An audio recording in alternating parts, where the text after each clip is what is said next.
Bonjour et bienvenue dans cette vidéo. Cette vidéo s'adresse à tous les gens qui sont un peu à la ramasse. Ceux qui font des cadeaux de dernière minute, ceux qui planifient pas grand chose, et ceux tout simplement qui ont envie d'accumuler plus de connaissances et qui ont envie de se souvenir de plus de choses. Parce que dans cette vidéo, je vais te parler de Notion. Notion, c'est l'outil que j'utilise depuis plus d'1 an et qui me permet de stocker toute la connaissance que j'ai envie d'utiliser plus tard, et qui est incroyable. Si vous êtes nouveau ici, n'oubliez pas de vous abonner et d'appuyer sur la petite cloche pour recevoir la notification quand je sors une nouvelle vidéo. Ici, je vous parle de freelancing, je vous parle d'expérience pro et je vous parle des outils qui peuvent améliorer votre quotidien et vous aider à atteindre vos objectifs pro et perso. Alors moi, j'ai toujours été la nana un peu organisée de la bande et tellement d'ailleurs que j'en ai fait mon métier, j'aide les entreprises aujourd'hui à mieux s'organiser. Mais dans la vidéo d'aujourd'hui, c'est vous que je vais aider à mieux s'organiser en utilisant Notion. Je vais d'abord te montrer pourquoi l'outil est fait pour toi et ensuite évidemment comment l'utiliser. Ok, premier truc, notre cerveau, c'est pas un ordinateur. Donc c'est normal qu'on oublie des choses. En revanche, ce que je veux te dire ici, c'est que c'est dommage que tu oublies tout ce que t'as en tête. Je te donne juste un exemple de pourquoi est-ce que ça peut être intéressant de noter les choses quand elles te passent par l'esprit. On va dire que là, tu te balades dans la rue par un beau jour de juin. Et là, tu vois un objet qui vraiment plairait beaucoup à ta mère, tu le sais. Mais on est en juin et son anniversaire, c'est en novembre. Donc là, tu te dis, bon, je vais pas forcément stocker ça jusqu'à novembre, donc tant pis, je passe mon chemin. Ok, on arrive en novembre.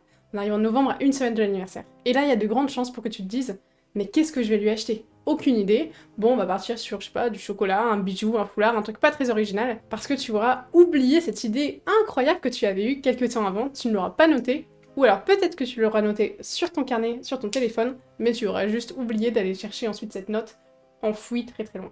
Tu me suis? Il y a plein d'exemples comme ça où c'est hyper bête de perdre en fait les idées qu'on a eues à un moment parce que potentiellement elles auraient été intéressantes pour un autre moment un peu plus tard. Et l'idée de Notion, c'est totalement ça, c'est de noter des choses aujourd'hui qui peuvent te servir plus tard. Plus tard, ça peut être dans 1 heure, ça peut être le lendemain, ça peut être dans une journée, ça peut être dans 1 an. Et donc là, si tu me dis, oui, mais je fais déjà la même chose avec Google Drive, eh bien le problème de Google Drive, ou le problème des notes sur le portable, etc., c'est que c'est pas du tout rangé, et qu'il y a de grandes chances pour que tu ne saches plus où trouver les informations que tu cherches. Et donc ça perd tout son intérêt, tu as juste perdu ton temps à écrire quelque chose que tu ne reverras plus par la suite. Dites-moi dans les commentaires si ça vous est déjà arrivé de regretter de ne pas avoir noté une super idée que vous aviez eue. Là, vous savez plus ce que c'est, mais vous savez qu'elle avait l'air super quand vous l'avez eue. Allez, le teaser a assez duré, je vous emmène maintenant faire un petit tour de Notion. Notion, c'est un outil avec un potentiel de dingue. Tu pars d'une page blanche et tu peux écrire de longs textes, faire des bases de données, stocker des images, stocker des vidéos. En fait, tu peux en faire ce que tu veux. C'est le principe que souhaitait le fondateur. Notion, c'est un peu comme les Lego. Tu peux construire beaucoup de choses différentes, à toi juste de définir l'usage que tu veux en faire. Et en fait, c'est presque ça le plus difficile. T'arrives sur Notion, et si tu sais pas quoi y faire, t'es un peu perdu, et donc tu t'en vas. Mais non, reste-y, je te montre ce que tu peux en faire. Ici, je vais te montrer assez pour attiser ta curiosité, je vais te montrer comment est-ce que moi j'utilise Notion, et pour quel usage, mais rappelle-toi que tu peux en faire ce que tu veux. Ok, donc là on est sur ce que j'appelle mon tableau de bord, donc c'est mon tableau de bord pro sur lequel je vais trouver un peu tous les contenus que je cherche récupérer. Donc vous voyez, il y a des contenus, des articles, par exemple, à chaque fois que je lis un article qui est lié à l'organisation, eh bien je le mets ici, je le mets dans ce tableau, et comme ça, une fois que je l'ai lu, il sort peut-être de ma tête, mais il sort pas de mon radar, je sais où le retrouver. Si vous prenez par exemple, hop, l'illusion de la productivité, j'ouvre, et derrière, j'ai mis un résumé d'un article, plus l'article, et donc je garde cette information et je ne la perds pas. Et donc ça, c'est vraiment cool quand vous lisez beaucoup d'articles, parce que finalement, si vous passez du temps à les lire et qu'après vous oubliez tout, c'est hyper dommage. Mais ensuite, donc ça, je vous ai montré mon tableau pro, mon tableau perso, ça ressemble plutôt à ça. Donc, sur Notion, ce qui est super important, et ce qui va vous mener à peu près partout, c'est le slash. Donc le slash va vous permettre de définir un type de contenu que vous souhaitez ajouter. Par exemple, ça peut être du texte. Donc ça ressemble à ce qu'on a sur un Google Doc par exemple, mais ça peut être plein d'autres choses. Ça peut être une to-do list, ça peut être, hop, si je le souhaite, un titre, à nouveau pour exemple, ok, ça peut être vraiment énormément de choses. Être une liste avec des chiffres, avec des petits points. Ça peut être... Alors, la toggle list, moi j'adore ça. C'est ce qui va vous permettre de condenser vos contenus. Exemple. Je vais créer une nouvelle page. Donc, pour créer une nouvelle page, je fais slash page. Une page que je vais appeler poésie. Ok. Je vais faire un titre. Et là, j'ai envie de mettre, du coup, un poème de Victor Hugo.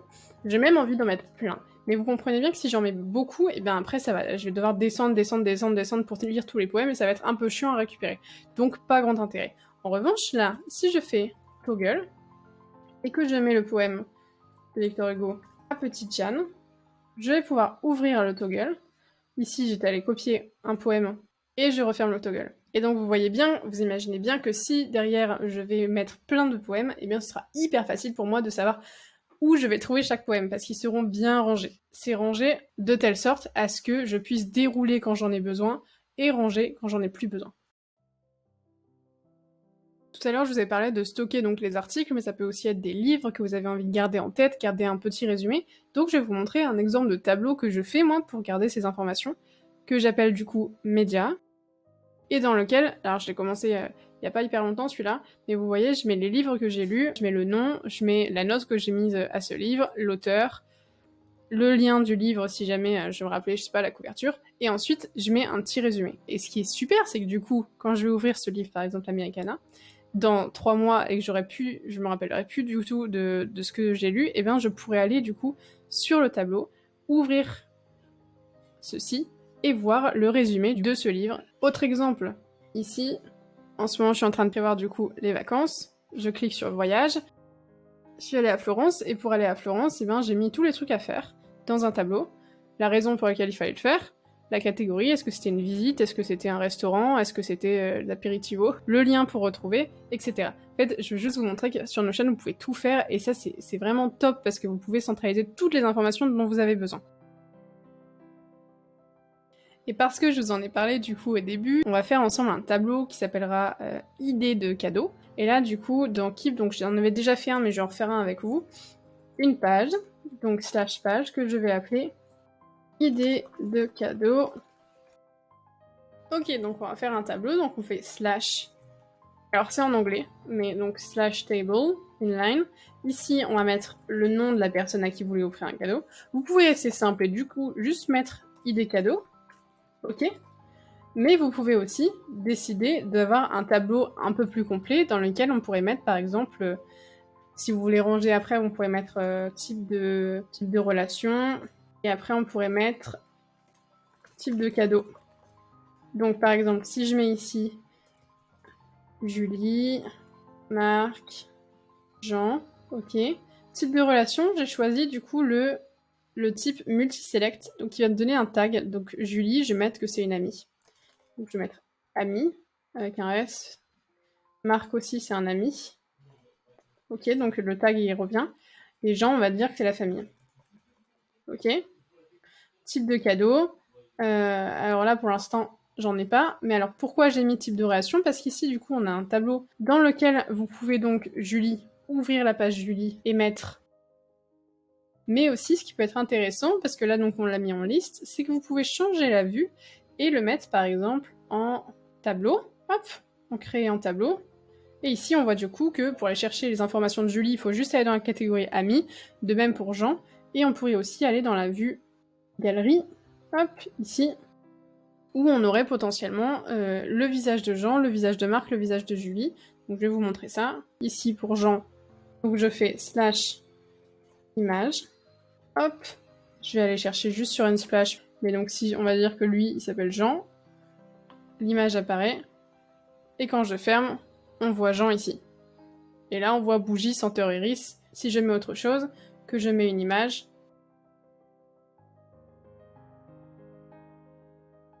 et ben là, j'ai Julie. Voilà, vous avez compris. On peut faire énormément de choses dans Notion. Donc là, j'ai juste voulu vous montrer un petit extrait de ce que vous pouviez faire. Et donc, si ça vous a donné envie, vous pouvez soit aller voir sur YouTube, il y a plein de vidéos sur le sujet, soit tout simplement aller voir dans les templates de Notion, qui sont juste ici. Et là, vous allez pouvoir voir plein de choses à faire. Et voilà, le petit tour de Notion est terminé. Dites-moi dans les commentaires si ça vous a donné envie de construire votre second brain, votre second cerveau, pour ne plus rien oublier et profiter de votre savoir d'avant demain. En tout cas, personnellement, ça a été vraiment un game changer. Je stocke vraiment beaucoup de choses et j'utilise vraiment tous les jours. Merci en tout cas d'avoir regardé jusqu'au bout, ça me fait super plaisir et je vous dis à très bientôt. Au revoir.